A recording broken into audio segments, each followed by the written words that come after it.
Landlords to challenge Seattle's fair housing law. Christopher Poulos was offered the chance to work for the Obama administration during his third year of law school in 2015. Although he had then he tried to rent an apartment. Now, Poulos is the executive director of the. He aims to introduce. Poulos and other fair housing advocates will be closely watching the outcome of a lawsuit filed on behalf of several Seattle landlords in May 2018. The suit which will, as one of the goals of the ordinance was to help address racial disparities in access to housing, as criminal background checks have the greatest impact on people of color. In 2018, Michelle McClendon was one of the advocates behind Seattle's ordinance. She's passionate that, like Poulos, she was unable to find housing because of her criminal record. There. McClendon's answer to the problem?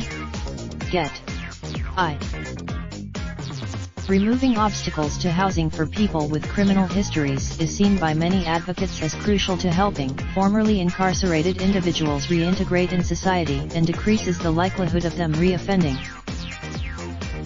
There.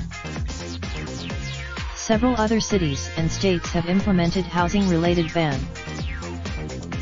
In Detroit, for example, a new prevents landlords from asking potential renters about their criminal background in the initial phases of the application process.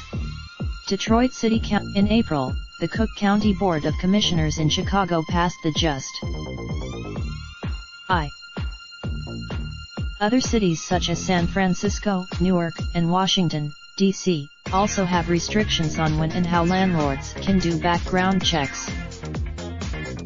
But Seattle's Fair Housing Ordinance goes one step beyond ban.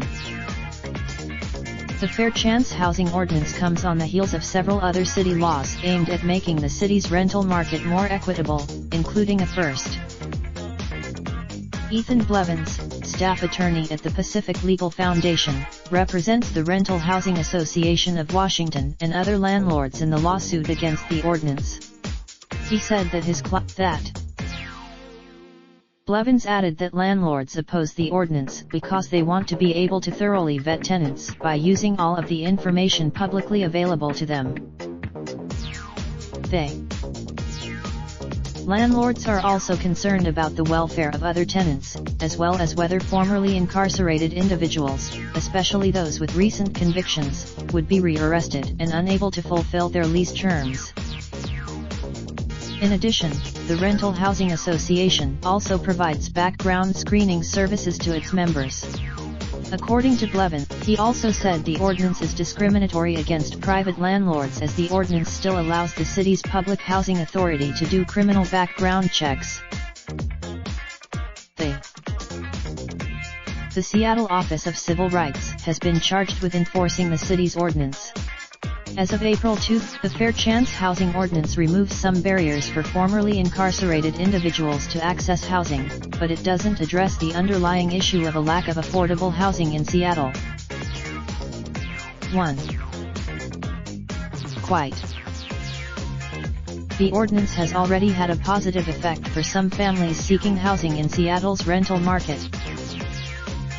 Prior to last year, Lisa Smith found it nearly impossible to find an apartment building that would accept them due to her husband's felony conviction from 6 years ago. The family Smith said the ordinance was the only reason her family was able to move into their current apartment. She submitted she had even tried to call her current landlord, affordable housing developer Bellwether Housing, which did not accept tenants with a criminal history at the time. Smith said her husband is currently working for Seattle Parks and Recreation and is doing well. Since. Follow NBC BLK on, and. Raindrop, truck top smoking, no cooking the hot pot. Fucking on your bitch, yeah, that. Looking up, open the park, pot.